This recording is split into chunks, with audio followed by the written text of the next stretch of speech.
Hello and welcome everyone to a new video on your channel, Mr. Tech Tips. Before watching the video, don't forget to subscribe to our channel and don't forget also to like this video. In today's video, I will show you how to verify your phone number on WhatsApp. To do this, it's very simple. First of all, you should download the WhatsApp app. You go to Google Play Store or Apple Store and download WhatsApp app. As you can see, WhatsApp app is downloaded on my phone.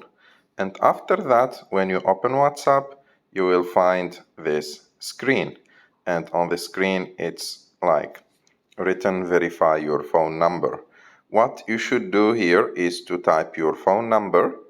Of course, you should choose your country, put your phone number, and after that, click next.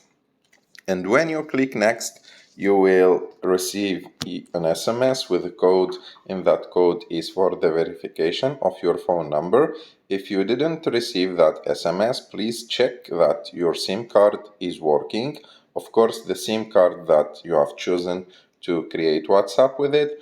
And if it's working, you have just to restart your phone and try to send that SMS again, and for sure you will receive it.